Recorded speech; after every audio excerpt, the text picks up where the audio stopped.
Hello, John. This is James Margarella here, Elvis Tree Climber, all the way from Palm Coast, Florida. And I'm going to show you what's it all about. I had a Canadian I worked for years, and we always joked about what's it about. But anyway, you got a whole bunch of pine trees here. You see 30, whatever, however many the man marked. And why are they dying? I explained to you pine beetles, and you could Google this. I'm not sure exactly what species they are. But let's try to get close to this right here. You see all these little holes? Okay, you'll find a big hole where the female went in and laid her eggs. And then she kind of goes, you know, in one spot, comes out the other, and comes out. And what that's called is the galleries, when all the larvae crawl out and they become, you know, from pupa to larva to crawler stage, and then they come out of the pine tree. This probably being an entry point with the sap coming out. Another one, and they will crawl out, and I'm not sure if it's the holes they put in the tree or if it's a pathogen on their back like a fungus or something, but these will all start to die. So every one of these that are dead, you'll see these holes, tons of them, tons and tons of little holes throughout the tree. I mean, millions of them if you put them all together.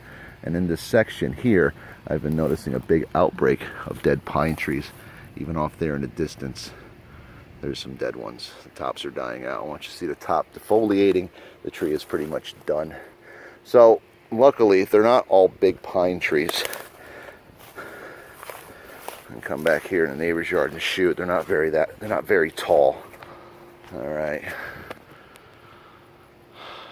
I think probably the top of the tallest one, 45, 50 feet. Maybe 60 feet to the very tip top of some of these. But I can get a machine back here and I can start pushing them in one by one, dropping them. I got an army of 9 men where you can cut like 7-foot logs and make piles. And I can take my machine all the way out to the road and make a big pile of logs out there. And then when we get done putting the logs out there, either go to lunch and come back and load all the logs and take them to the dump. So I could do this pretty affordable for you. Say, for instance, this one tree by itself, if I had to come out just for that one tree, I would charge $300.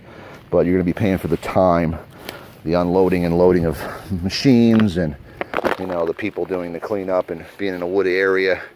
Whatever branches break off of these things, we could leave them littered with the rest of this stuff here. It won't be a nuisance. But if it's a fire hazard, of course, we will take that away.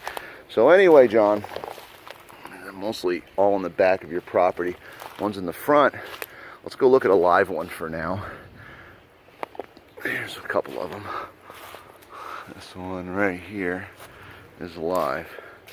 And let's see if it has the holes yet, because if you do have the holes in these, you know, the pine beetles, they go pretty much from one tree to the next. They don't have to travel that far, especially in an area like this. And yes, I do see few holes, but not as bad. I'm going to single out on one.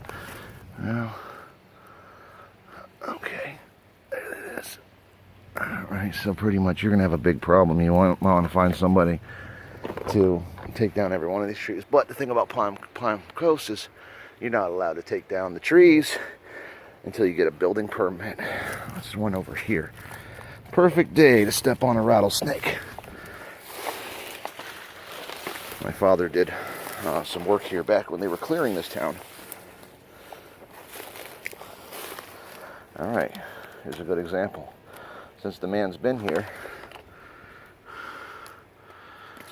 this tree has died. Okay, and there's no pink ribbon on it. So trees are dying as we speak right now, John. If I go ahead and take all those down, hope he doesn't come back and say, you have to do more. Poppycock, John. But anyway, there's your before video. And like I talked to you about, harvesting these trees would be very simple. For a large excavator to come through with a feller buncher. Even the tall ones, they could cut the tree in 2 pieces to bring it down. But I haven't seen a feller buncher around here for a while. But if someone was to harvest every pine tree in this town that are on these empty lots that are nuisances, there'd be a lot of money to be made. All right, John, so that's it. I'm going to go ahead and shoot the video. I'll send it to you. I'll do a little courtesy thing. I'll walk out to the front yard so you can see what your property looks like from afar. And then I'll send you a copy of the proposal via text message. And you can accept it, and I can go ahead and take care of that. There's the tree in question that we just looked at. It's not marked, but you see it is dead.